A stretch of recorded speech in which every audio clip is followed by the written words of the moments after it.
করেছি, এটা আমার কাছে মনে হলো যে খুব ইম্পর্টেন্ট তোমাদের। এটা হচ্ছে প্রোগ্রামিং করতে গেলে আমার নিজেও আমি অনেকবার হোঁচট খেয়েছিলাম, আমি ওই সময়ের কথা যদি চিন্তা করি। তো আমার মনে হলো যে আমার বাচ্চাগুলোকে আমার যতটা সম্ভব যত সহজ করে বুঝাতে পারি। আচ্ছা, কি অবস্থা এটা?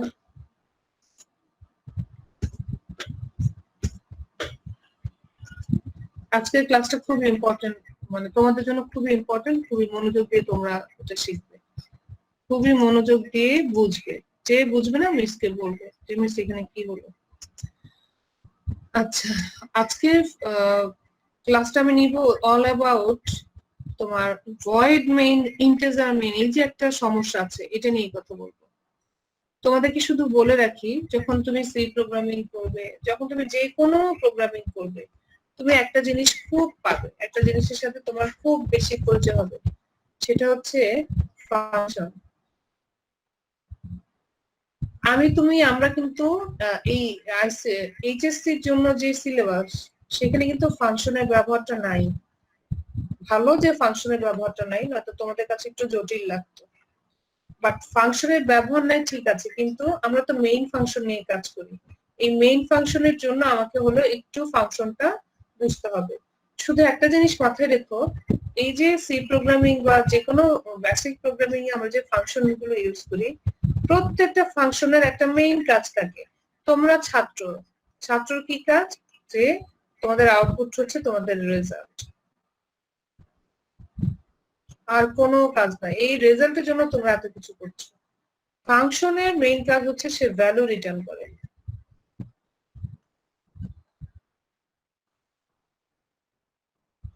একটু মাথায় ঢুকাও, ফাংশনের মেইন কাজ হচ্ছে সে ভ্যালু রিটার্ন করে, সে যেই ফাংশনই হোক না কেন। একদম লাস্টে আমরা ফাংশন থেকে কি পাবো? একটা ভ্যালু পাবো। এর জন্যই আমরা ফাংশন ক্রিয়েট করি। হ্যাঁ, এখন এই যে মেইন, মজার বিষয় হচ্ছে ধরে নাও এটা হচ্ছে একটা 1 নম্বর ফাংশন, 2 নম্বর ফাংশন, 3 নম্বর ফাংশন, 4 নম্বর ফাংশন। এই ফাংশন গুলো আমরা কেন ক্রিয়েট করি জানো? এই ফাংশন গুলো আমি আমার মেইন ফাংশনে ডাকতে পারি। আমি যদি ওকে বলি 1 2 3 4 আসো, মেইন ফাংশনে লিখলাম। ওদের কাজ হচ্ছে এইবার এদের ভ্যালু গুলাকে মেইন ফাংশনে রিটার্ন করবে। ধরো 1 এর ভ্যালু 50, 2 এর ভ্যালু 60, 3 এর ভ্যালু 20, 8 এর ভ্যালু, 4 এর ভ্যালু হচ্ছে 100। এটা ফার্স্ট স্টেপের কথা বললাম। তার মানে কি, মেইন ফাংশনের উদ্দেশ্যই হচ্ছে কিছু সাব ফাংশন সে তৈরি করে রাখবে। মেইন ফাংশন যখন ক্রিয়েট হবে, সে তখন ওই সাব ফাংশন গুলোকে কল করবে। তাহলে হবে কি, সহজে সে আউটপুট পেয়ে যাবে। যেমন ধরো তোমাদেরকে বলি, এই যে তোমাদের পরীক্ষা হয়, এক্সাম সিস্টেমে কি হয়, একদিন তোমার বাংলা এক্সাম হলো, একদিন ইংলিশ হলো, একদিন আইসিটি হলো, এরকম করে এক এক দিনে এক একটা এক্সাম হচ্ছে। এটা হচ্ছে এক্সাম সিস্টেম। এই বাংলার জন্য তুমি 30 ডেজ প্রিপারেশন নিয়েছো, টিচার পড়িয়েছে। ইংলিশের জন্য 30 ডেজ টিচার পড়িয়েছে। আইসিটির জন্য 30 ডেজ টিচার পড়িয়েছে। পড়ে টরে তোমাদেরকে, এটা ধরো সাব ফাংশন, এই সাবজেক্ট গুলো হচ্ছে একটা সাব ফাংশন। যখন তুমি এইচএসসি বা বড় একটা এক্সাম দিতে বসলে, তখন কি করলে, এইচএসসি বোর্ডে তখন তুমি বাংলা দিলে, ইংলিশ দিলে, আইসিটি দিলে। এই এইচএসসি হচ্ছে তোমার জন্য মেইন ফাংশন। মেইন ফাংশনে তুমি তখন সাব ফাংশন গুলোকে কল করলে। তার মানে কি, আমার মেইন টার্গেট হচ্ছে এইচএসসি তে এই সাবজেক্ট গুলো আছে, এই সাবজেক্ট গুলো আমি আগে ইন্ডিভিজুয়ালি 2 বছর পরে এটা একটা প্রিপারেশন নিয়ে রাখবো। যখন পরীক্ষা শুরু হবে এইচএসসি তে, সেই পরীক্ষাগুলো আমি দিয়ে দিব। তার মানে এইটা তোমার মেইন ফাংশন। মেইন ফাংশনে তুমি কি করলে, সাব ফাংশন গুলো কল করলে। আচ্ছা, তখন তুমি কি করলে, এবার পরীক্ষা দেওয়ার পর তোমার আইসিটি একটা রেজাল্ট বের হবে, বাংলা একটা রেজাল্ট বের হবে, ইংলিশ একটা বের হবে। সবগুলোকে মার্চ করে এট এ গ্ল্যান্স একটা রেজাল্ট বের হবে। এটা হচ্ছে তোমার মেইন রেজাল্ট। এই মেইনের পরে তো আর কিছু নাই, এইচএসসি এর জন্য এটাই তো শেষ। তার মানে এই যে আইসিটি একটা ভ্যালু রিটার্ন করলো, ইংলিশ একটা ভ্যালু রিটার্ন করলো, বাংলা একটা ভ্যালু রিটার্ন করলো। আমাকে বলো তো এইচএসসি কি কোনো ভ্যালু রিটার্ন করবে? কে বলতে পারো?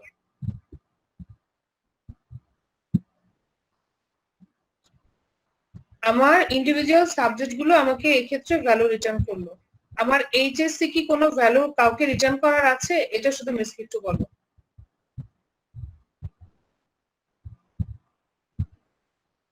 বলো, মিসের সাথে কথা বলো। ম্যাম জিনিসটা বুঝতে পারি।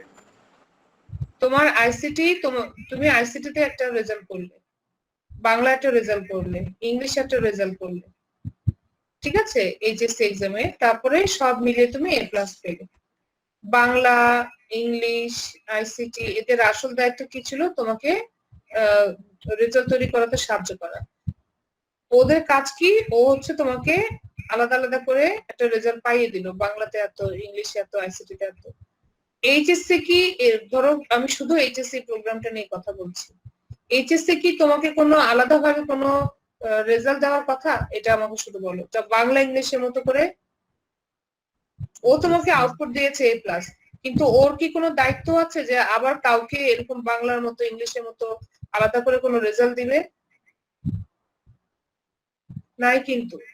না। বাংলা যা করেছে, ইংলিশ যা করেছে, আইসিটি যা করেছে, এইচএসসি ও নিজে একটা মেইন প্রোগ্রাম, ও তো আর কারো কাছে দায়বদ্ধ না। ঠিক এই শুধু আমার কথাটা শুনে যাও, আর যদি কারো কোনো কোশ্চেন থেকে বলে যাও। ঠিক এরকম করেই। আচ্ছা, আমি তোমার ক্লাস লিংক দিইনি, তোমরা একটু লাইনে থাকো। আমি তোমার ক্লাস লিংকটাই মনে হয় দিইনি।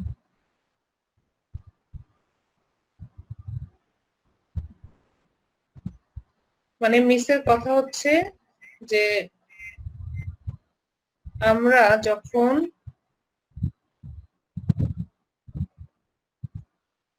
যখন মেইন প্রোগ্রামে চলে যাই, মেইন প্রোগ্রাম কাউকে দেওয়ার কিছু থাকে না। যখন মেইন প্রোগ্রামে চলে যাব, মেইন প্রোগ্রাম কাউকে কিছু দিতে বাধ্য না, কোনো ভ্যালু রিটার্ন করতে বাধ্য না।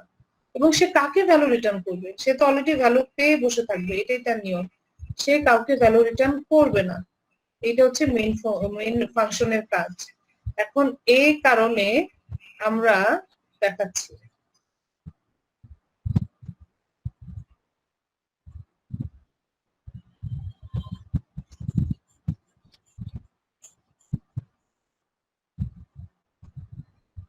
বিদেশের কালচার একটা বিষয় আছে না, হ্যালোইন হয় না? তোমরা জানো যে যে জানি জানি। হ্যাঁ, প্রত্যেকে Yes, ma'am. জানো যে হ্যালোইনটা কি হয়, যে একটু বাচ্চারা একটু ভৌতিক সাজ সেজে, এটা মনে হয় ডিসেম্বরে হয় না, কখন হয় আমি শিওর না। ধরো এটা একটা স্কুল, আর এটা হচ্ছে একটা বাড়ি 1, এটা একটা বাড়ি 2, এটা একটা বাড়ি 3, আর একটা হাউস 4, আর একটা হাউস 5। স্কুল থেকে বলেছে যে হ্যালোইনের কারণে প্রত্যেকটা হোম থেকে তোমার 50টা করে চকলেট জমা দিবে স্কুলে। তো 1 নাম্বার হাউস 50টা করে চকলেট স্কুলকে জমা দিবে, 2 নাম্বার হাউস 50টা চকলেট স্কুলকে জমা দিবে, 3 নাম্বার হাউস 50টা চকলেট স্কুলকে জমা দিবে, 4 নাম্বার হাউস 50টা চকলেট স্কুলকে জমা দিবে, 5 নাম্বার হাউস 50টা চকলেট স্কুলকে জমা দিবে। দেখি কে বলতে পারো এখানে কে ভ্যালু রিটার্ন করেছে? ম্যাম এই বাড়িগুলো 50টা করে দিন। Very good. হ্যাঁ, ওরা কি করেছে? প্রত্যেকে ভ্যালু রিটার্ন করেছে। এখন এই স্কুলটাও তো একটা হাউস, মানে ওরা যেমন একটা বাড়ি, স্কুলটাও তো একটা বাড়ি, কিন্তু স্কুলটা কি কাউকে ভ্যালু রিটার্ন করবে? এটা শুধু আমাকে বলো। No miss. না ম্যাম। হ্যাঁ, ও তো ভ্যালু রিটার্ন করবে না, ও হচ্ছে মেইন ফাংশন, ওর ভ্যালু রিটার্ন করার কিছু নেই। কিন্তু রুলসে আছে হাউস মানেই হচ্ছে ভ্যালু রিটার্ন করে, ভ্যালু রিটার্ন করে। সেক্ষেত্রে আমাদের সমাধানটা কি? আমরা তখন এই স্কুলের আগে লিখে রাখবো AVOID, অ্যাভয়েড।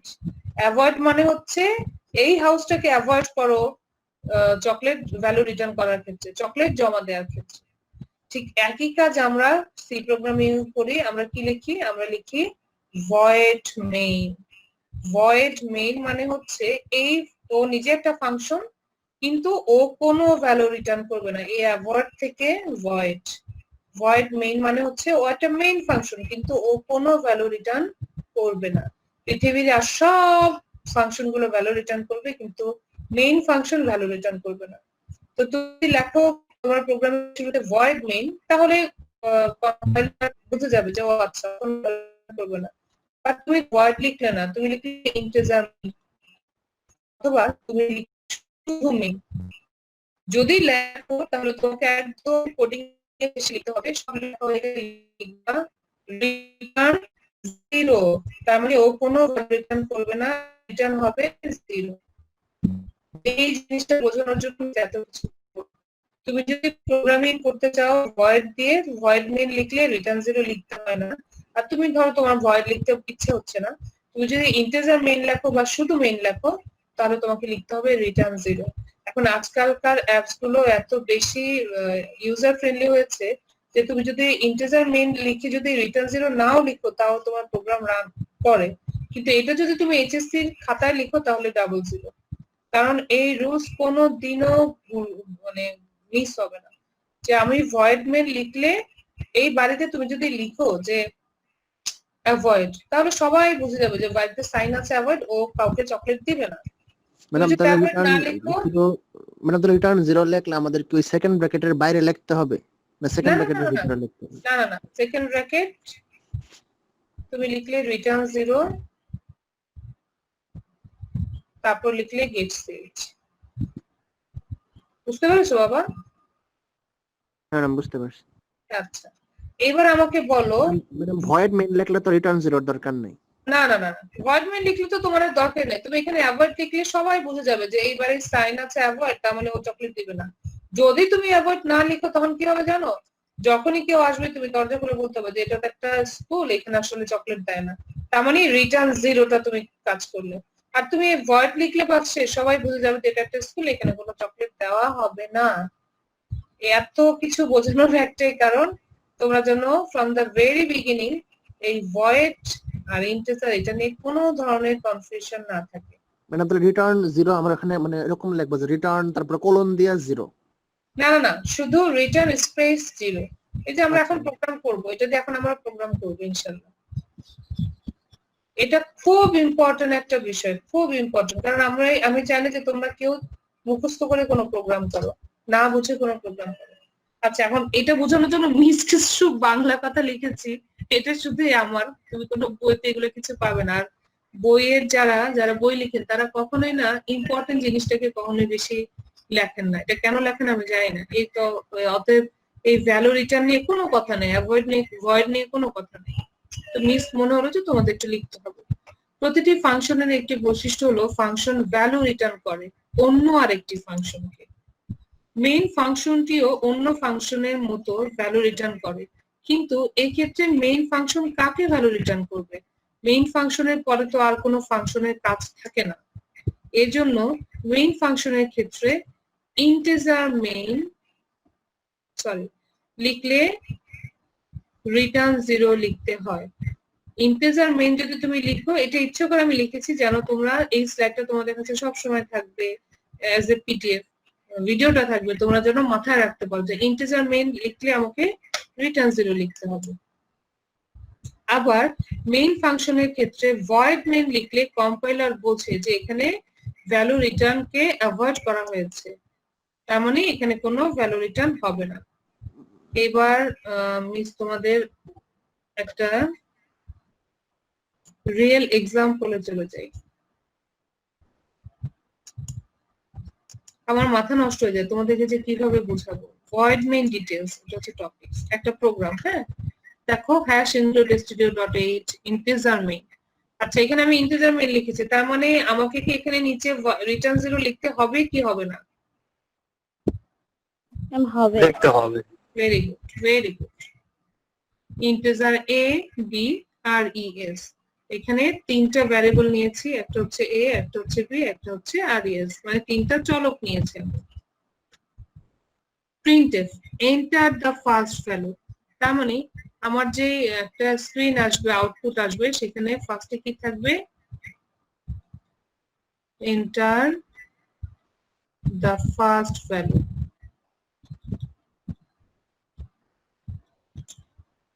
printf এর পেটের মধ্যে তুমি যা লিখবে হুবহু সেটা আউটপুট স্ক্রিনে দেখা যাবে। printf একটা আউটপুট কমান্ড, ও একটা আউটপুট কমান্ড, ওর পেটের ভিতরে তুমি যা লিখবে হুবহু সেটা তুমি স্ক্রিনে দেখতে পাবে। আচ্ছা, এবার আসো scanf %d and a, তার মানে এই যে এন্টার দ্য ফার্স্ট ভ্যালু, এই ভ্যালুটা কে দিবে? এই ভ্যালুটা আমি তুমি কেউ একজন দিব, আমরা হিউম্যান বিইং দিব। যেহেতু আমরা হিউম্যান বিইং দিব এই ভ্যালুটা, অতএব এই ভ্যালুটা কম্পিউটার আমার তোমার কাছ থেকে নিবে। যখন নিবে তখন কম্পিউটারকে বলতে হবে যে কম্পিউটার একটা ভ্যালু আসতেছে, এই ভ্যালুটা হচ্ছে একটা ডি মানে ডেসিমেল, পূর্ণ সংখ্যার ভ্যালু, ও হচ্ছে একটা পূর্ণ সংখ্যার ভ্যালু, এই ভ্যালুটা হচ্ছে একটা পূর্ণ সংখ্যার ভ্যালু বা ডেসিমেল। এবং কম্পিউটারকে বলো কম্পিউটার তুমি তাড়াতাড়ি কিবোর্ডের কাছে চলে যাও, অ্যান্ড মানে হচ্ছে কিবোর্ড, ও তখন কি করবে, কিবোর্ডের পোর্টে যেয়ে বসে থাকবে। ও বলবে যে শুনো, হিউম্যান বিং দিবে, মানুষ যে ভ্যালুটা দিবে সেটা কিবোর্ড প্রেস করে দিবে, অর্থাৎ তুমি কিবোর্ডের পোর্টে যাও। তারপর কম্পিউটারকে আবার বলেও দিচ্ছে কিবোর্ডে তুমি যে ভ্যালুটা পাবে সেই ভ্যালুটাকে তুমি এর চলকের কাছে নিয়ে রাখো। এবার ধরো আমি এখানে টাইপ করলাম 22, ও 22 পেলো কিবোর্ড থেকে, এই 22 সে নিয়ে রাখবে এর কাছে, এতটুকু কাজ। এরপর আসো আবার printf, পার্সেন্টেজ আর ডিটা আরেকবার বল। হ্যাঁ %d। আচ্ছা এসি রিমোট কি তোমার কাছে? অফ করে দাও না এসি রিমোট। ঠিক আছে, আচ্ছা %d RES যেটা লেখছেন এটাতে কি বোঝাচ্ছে? কোনটা দিয়ে? ম্যাম ওই যে int a b res যেটা লেখছেন ওইটা res টাতে কি বোঝা যাচ্ছে? সামের জন্য এস দিয়েছি আর এখানে রেজাল্টের জন্য আরইএস দিয়েছি, একই রকম। সামে যা আরইএস হচ্ছে, আমি আরইএস বলতে আমি এখানে রেজাল্ট বুঝিয়েছি। আচ্ছা %d বাবা, এই 22 এটা কি একটা পূর্ণ সংখ্যা না ভগ্নাংশ? পূর্ণ পূর্ণ সংখ্যা। পূর্ণ সংখ্যার ইংরেজি কি? ডেসিমেল। এই ডেসিমেলের এখানে ডি ব্যবহৃত হয়েছে। আর পার্সেন্ট দিয়ে বোঝায় যে এটার টাইপটা কি, %d টাইপ হচ্ছে পূর্ণ সংখ্যা। যদি ভগ্নাংশ হতো, ধরো 22.5 দিলাম, এটা একটা ভগ্নাংশ, আমাকে দিয়ে দিতে হতো %f, f মানে হচ্ছে ফ্লোট, ভগ্নাংশ। শুধু দুটো জিনিস মাথায় রাখবে, তুমি যদি তোমার চলকটা যদি হয় পূর্ণ সংখ্যা চলক, এই যে দেখো ইন্টেজার, ইন্টেজার, ইন্টেজার মানেই হচ্ছে তোমার যেটা নাম্বার বা পূর্ণ সংখ্যা, যেখানে কোনো দশমিক নেই। তো ইন্টেজার যার যেই চলকের ডাটা টাইপ ইন্টেজার, সেই চলকের পার্সেন্ট হয় ডি। আর এখানে যদি আমি লিখতাম FLOAT, float a, b, res, float মানে হচ্ছে ভগ্নাংশ, আমি তখন এখানে লিখতাম পার্সেন্টেজ। এগুলো সব আমি তোমাদেরকে আস্তে আস্তে বোঝাবো, কোনো টেনশন নেই। শুধু এখন মাথায় রাখবে %d মানে হচ্ছে পূর্ণ সংখ্যা, শুধু এতটুকুর মধ্যে মাথায় রাখবে, আর কিচ্ছু লাগবে না। ধাপে ধাপে আমি তোমাদেরকে এগুলো পানির মতো সহজ করে শিখিয়ে দেবো ইনশাআল্লাহ। ম্যাম উপরে যে ইনক্লুড STDOH আছে, এরপরে যে কোনিও এইচ দিতে হবে না? ওই যে মিস বলেছিলাম এটা হচ্ছে অপশনাল বাবা, তবে অবশ্যই লেখার সময় লিখবে। আমরা এটা তো আমাদের আসলে প্রোগ্রামিং এর থেকে মেইন উদ্দেশ্য হচ্ছে ভয়েড মেইন নিয়ে করা, তো এর জন্য আমি তোমাদের জন্য এটা এই স্লাইডটা তৈরি করার আগে আমি নিজে এই প্রোগ্রামটা তৈরি করে কম্পাইল করেছি। কম্পাইল করার পর ওইটাকে হুবহু এখানে পেস্ট করে দিয়েছি। আমি যখন করেছি আমি এর কনে দিয়ে করিনি। আচ্ছা, এন্টার দ্য সেকেন্ড ভ্যালু। এবার ধরো সেকেন্ড ভ্যালু দিলাম 58। কম্পিউটার কি করবে, এই যে আমি 58 দিলাম, তার মানে এটা একটা পূর্ণ সংখ্যা, এই যে %d কম্পিউটারটার কিবোর্ড থেকে নিয়েছে এবং এটা নিয়ে রাখবে, ওইখানে রাখবে 22 আর এখানে রাখবে 58, রাখলো। এবার আসো RES, আমি RES নিয়েছি যোগ করার জন্য, ধরো a + b যোগ করে সি তে থাকবে। এই সিটার নাম দিয়ে সি না দিয়ে আমি দিয়েছি RES. RES equal to sum comma a comma b. এখানে আমি তোমরা কিন্তু কেউ এভাবে প্রোগ্রাম করবে না, এরকম ফাংশন ইউজ করে করবে না। তোমরা এখানে সহজ করে যে আমি দিয়েছি ওইভাবেই করবে, বাট এটা হচ্ছে বোঝানোর জন্য। আমি এখানে একটা ফাংশনকে কল করেছি, এই ফাংশনটাকে সাম। সামের মধ্যে দুইটা ভ্যালু আছে এ বি, তার মানে সামের কাজ কি? সামের কাজ হচ্ছে যোগ করা, এ প্লাস বি কে যোগ করবে। এই যে সামের কাজ এ প্লাস বি কে যোগ করা, এটা নিশ্চয়ই অন্য কোথাও বলা আছে। এটা কোথাও বলা আছে সাম নামে যে ফাংশনটা ডিক্লেয়ার হয়েছিল সেখানে বলা হচ্ছে। আমি শুধু মেইন ফাংশনের সাম ফাংশনটাকে কল করেছি। আমি শুধু আমার এটা হচ্ছে আমার মেইন ফাংশন, মেইন ফাংশনটাতে সাম ফাংশনটা কল করেছি। printf addition of two number is percentage result। আচ্ছা, এবার আসো রিটার্ন জিরো। কেন রিটার্ন জিরো? ও একটা ফাংশন, ও মেইন ফাংশন, বাট ও তো একটা ফাংশন, ও তো কাউকে ভ্যালু রিটার্ন করতে হবে। এর জন্য এখানে রিটার্ন জিরো লিখতে হবে, যে ও মেইন ফাংশন, ও কাউকে ভ্যালু রিটার্ন করবে না। এই কারণে আমি রিটার্ন জিরো দিলাম। আমার প্রোগ্রাম কিন্তু শেষ হয়নি। কেন শেষ হয়নি? কারণ এখানে সামের বিষয়টা রয়ে গেল। এখানে রেজাল্টের ক্ষেত্রে যদি আমি লিখতাম r e s equal to a plus b, তাহলে আমার কাহিনী শেষ হয়ে যেত, ঝামেলা শেষ।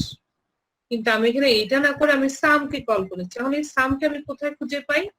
ওকে, দেখো এই প্রোগ্রামের শেষেই আমি আবার আরেকটা প্রোগ্রাম লিখে রেখেছি, সাব প্রোগ্রাম লিখে রেখেছি, ইন্টিজার সাম। আমি এই ফাংশনটাকে তৈরি করছি, একটা ফাংশন তৈরি করলাম সাম নামে। সামের ভেতরে ইন্টিজার এক্স, ইন্টিজার ওয়াই, তার মানে এক্স একটা পূর্ণ সংখ্যা, ওয়াই একটা পূর্ণ সংখ্যা। এভাবে আলাদা করে ওদেরকে আমি ডিফাইন করে দিলাম। এরপরে সেকেন্ড ব্র্যাকেট দিয়ে বললাম ইন্টিজার রেজাল্ট, আরেকটা চলক নিলাম ইন্টিজার রেজাল্ট। রেজাল্টের কাজ কি? Result equal to x plus Y.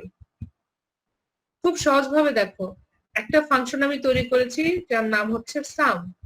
সামের ভেতর দুইটা পূর্ণ সংখ্যা থাকবে, একটা হচ্ছে এক্স, একটা হচ্ছে ওয়াই। ওর যে পূর্ণ সংখ্যা এটা বলার জন্য এখানে ইন্টিজার ইন্টিজার নিয়েছি। আমার এই ফাংশনটা একটা পূর্ণ সংখ্যা রিটার্ন করবে, এর জন্য এখানে ইন্টিজার নিয়েছি। এরপর ওর আন্ডারে আরেকটা চলক নিয়েছি, যে চলকের নাম হচ্ছে রেজাল্ট। রেজাল্টের কাজ হচ্ছে এই এক্স এবং এই ওয়াই কে যোগ করা। এটা হচ্ছে আমার রেজাল্টের কাজ। এরপর রিটার্ন রেজাল্ট, দেখেছো? ও একটা ফাংশন, এই ফাংশনের কাজ হচ্ছে কোন একটা ভ্যালুকে রিটার্ন করবে। তাহলে বলো তো সাম ভ্যালু ফাংশনটা কোন ভ্যালুকে রিটার্ন করে? কে বলতে পারবে এই সাম ফাংশনটা কোন ভ্যালুকে রিটার্ন করে? বলো, কাকে রিটার্ন করে? রেজাল্টকে। রেজাল্টকে রিটার্ন করে। তুমি ধরো তোমার একটা ফ্রেন্ড আছে যার নাম সাম, তুমি জানো যে সামের কাছে গেলেই সাম আমাকে ফিজিক্স পড়া দিবে ভালো করে। তার মানে তোমার এটা মুখস্থ যে সাম কি করে? ফিজিক্স পড়াতে পারে খুব ভালো। সাম খুব ভালো ফিজিক্স পড়াতে পারে, তার মানে ও ভ্যালু রিটার্ন করে ফিজিক্স নিয়ে। এইখানে সাম কি কাকে কোন ভ্যালুটা রিটার্ন করলো? রেজাল্ট রিটার্ন করলো। সাম রিটার্ন করলো রেজাল্ট। রেজাল্ট মানে কি? X plus y. রেজাল্ট মানে হচ্ছে এক্স প্লাস ওয়াই। সে ভ্যালু রিটার্ন, আমি শুধু এখানে তোমাদেরকে দেখাতে চেয়েছি যে এই যে দেখো এক একটা ইন্ডিভিজুয়াল ফাংশন তার আসল কাজ হচ্ছে রিটার্ন করা, ভ্যালু রিটার্ন করা। রিটার্ন ব্র্যাকেট দিয়ে তুমি যাকে রিটার্ন করাতে চাচ্ছ তাকে রিটার্ন করাবে, এরপরে কাজ শেষ।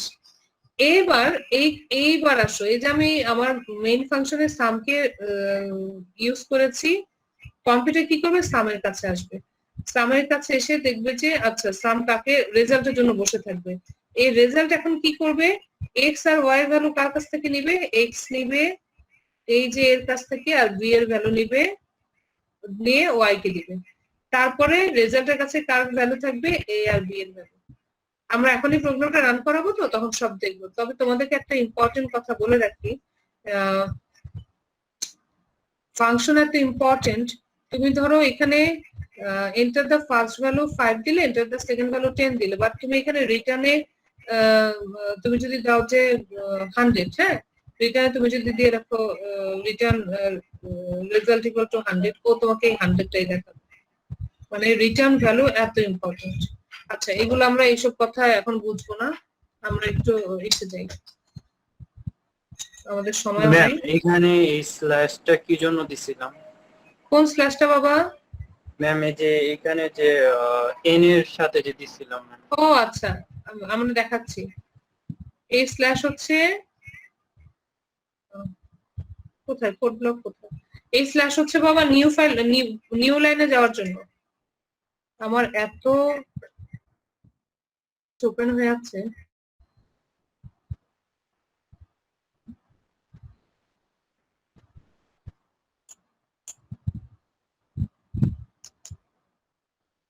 আচ্ছা, দেখি তো আমি এটাকে ওপেন করতে পারি কিনা। কি নামে যেন সেভ করেছিলাম, কিনা এটা হচ্ছে void।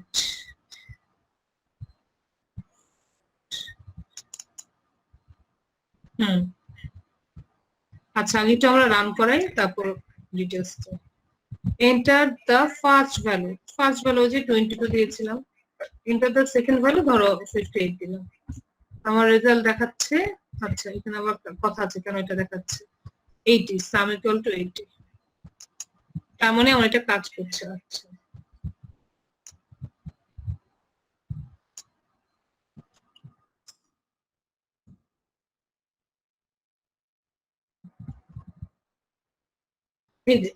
এটা হচ্ছে আমার মেইন প্রোগ্রামটা। হ্যাঁ, দেখো আমি এই প্রোগ্রামটা, মেইন প্রোগ্রামটা লেখার পরে আমি আবার এই যে এখানে আমার ফাংশনটাকে ক্রিয়েট করে, সাব ফাংশনটাকে ক্রিয়েট করেছি। এই প্রোগ্রামের কোথাও কিন্তু লেখা নাই a plus b, result equal to a plus b. এখানে লেখা আছে sum a comma b. But এই সাম a কমা বি, এটার ভ্যালুটা কোথা থেকে নিল? এই যে এই ফাংশন থেকে, কারণ ও রিটার্ন করেছে রেজাল্টটাকে, ভ্যালুটাকে রিটার্ন করেছে। আমরা আবার একটু যাই,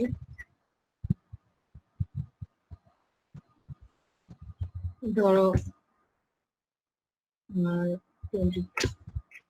সাম ইকুয়াল টু 66, দেখেছো? তাহলে আমি এটাকে একটু দেখি বড় করি।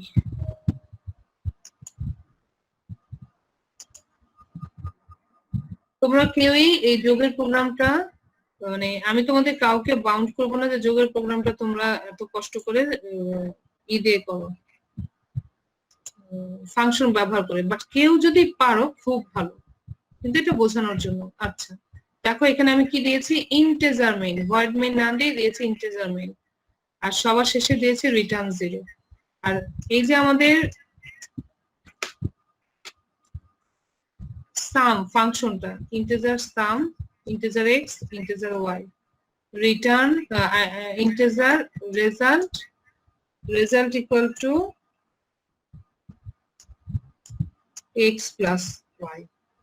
আচ্ছা, বাকি অংশটুকু দেখে নিই। Result equal to x plus y,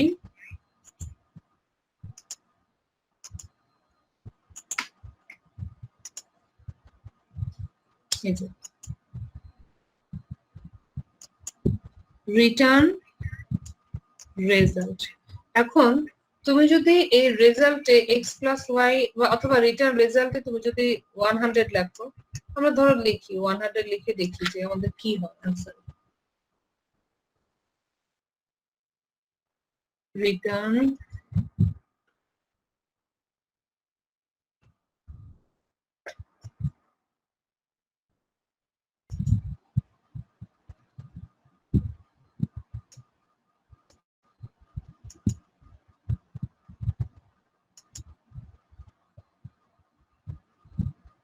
আচ্ছা, এন্টার ফার্স্ট ভ্যালু দিলাম 5, এন্টার সেকেন্ড ভ্যালু দিলাম 5।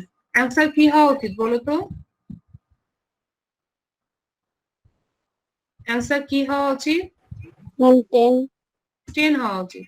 বাট দেখাচ্ছে সাম ইকুয়াল টু 100। কে বলতে পারো যে কেন এটা দেখাচ্ছে সাম ইকুয়াল টু 100? রিটার্নের জায়গায় 100 দেওয়া হয়েছে তাই। হ্যাঁ, দেখেছো?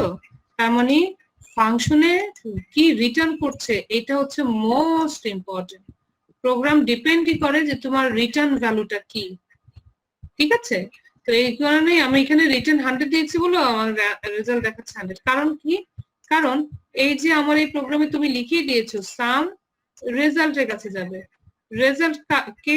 রেজাল্ট হচ্ছে এই যে result equal to sum of A comma B. Sum of A comma B কি রিটার্ন করছে? এই রেজাল্টকে।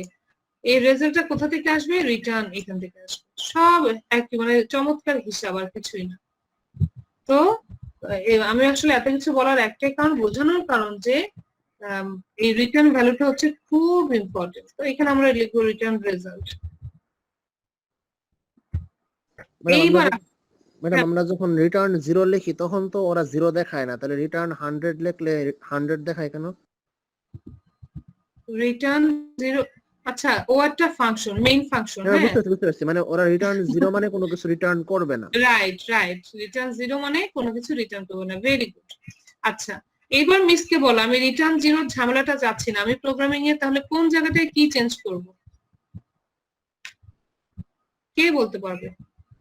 আমি রিটার্ন 0 লিখতে যাচ্ছি না, আমি চাচ্ছি অন্য কিছু, মানে ম্যাম ভয়েড মেইন দিয়ে দিব। Very good, thank you, that's my boy. এখানে আমি ইন্টিজার মেইন না লিখে আমি এখানে লিখবো ভয়েড, মানে অ্যাভয়েড করো এই রিটার্ন ভ্যালুকে, ঠিক আছে? আর এখানে আমার রিটার্ন 0 টেরও কিচ্ছু লিখতে হবে না। এবার আমরা দেখি আমাদের প্রোগ্রাম রান করে কিনা। এবং তোমরা দেখবে যে আমি তোমাদেরকে যা প্রোগ্রাম শিখাচ্ছি সবগুলোতে ইউজ করছি ভয়েড মেইন। আচ্ছা এন্টার ফার্স্ট ভ্যালু ধরো 6, সেকেন্ড ভ্যালু 6, সাম 12, ঠিক আছে? এইভাবেই না ক্যালকুলেটর ইউজ করে। এখন বলতে পারো, অনেকেই বলতে পারো যে মিস এই প্রোগ্রামটা এত কঠিন করে করার কি দরকার, যে এখানে আমি সহজ করেই result equal to a plus b দিলে হয়ে গেল। হয়েছে কি, তুমি যখন একটা ক্যালকুলেটর ইউজ করবে, তুমি যখন 14 রকমের কাজ করবে, তুমি তোমার মেইন ফাংশনের একবার যদি তুমি সাব ফাংশন তৈরি করে ফেলো, যখনই তোমার প্রয়োজন হবে তুমি তখনই এই সামটাকে শুধু কল করবে, আর কিচ্ছু লাগবে না। এরকম করে তুমি ধরো আমি এই ফাইলের মধ্যে যদি আমি সাম, সাবট্রাকশন, এসইউবি দিয়ে একটা করি, মাল্টিপ্লিকেশন দিয়ে একটা করি, ডিভাইডের জন্য এরকম করে সাব প্রোগ্রাম তৈরি করে রাখি, আর মেইন প্রোগ্রামে যে শুধু কল করি, আমাকে আর কিচ্ছু করতে হবে না, শুধু যদি কল করি আনলিমিটেড টাইম পর্যন্ত আমি কি করব? এই যে সাপোর্ট পাবো। এই যে আমি বলেছিলাম যে stdio.h, stdio মানে হচ্ছে যার ভেতরে অনেক ফাংশন থাকে, এই যে printf, scanf, এগুলো কমান্ড, বাট এগুলোর কাজও যে প্রিন্ট করা, ইনপুট নেওয়া, এগুলো সব আছে। এখন ধরো আমি আমার এই সাম ফাংশনটাকে যদি এই stdio-র মধ্যে ঢুকিয়ে দিই, তখন এখানে আমার লিখতেও হবে না। আমি তখন কি করব? এখানে শুধু সাম ফাংশন লিখলে আমার হয়ে যাবে। তো আমি তোমাদেরকে বলছি না তোমরা এইভাবে প্রোগ্রাম করো, বাট এইটুকু ক্লিয়ার হওয়া তোমাদের খুব দরকার ছিল। তো আমি তোমাদেরকে চেষ্টা করেছি যে কিভাবে আমার বাচ্চাগুলোকে আমি এই ভয়েড মেইন, ইন্টিজার মেইন বিষয়টা যেন ক্লিয়ার করতে পারি, এবং ফাংশনের বিষয়টা যেন ক্লিয়ার করতে পারি। আমাকে শুধু বলো, আজকের পর কেউ যদি তোমাদেরকে জিজ্ঞেস করে যে ভয়েড মেইন কিভাবে কাজ করে, কোনটা কিভাবে কাজ করে, তোমাদের আর কোনো কনফিউশন থাকবে? মিসকে এটা নিয়ে আরো কোনো ক্লাস নেওয়ার প্রয়োজন আছে কিনা আমার মিসকে একটু জানাও, এবং অনেস্ট ওপিনিয়ন দাও। ম্যাম এটা নিয়ে যদি আরেকটা ক্লাস হয় তাহলে আমার মনে হয় বেটার। আচ্ছা বাট তোমার কনফিউশনটা কোথায় আমাকে একটু বলো বাবা। ম্যাম আমার তো ওই ফাংশনে ম্যাম সমস্যা হচ্ছে। ফাংশন তোমার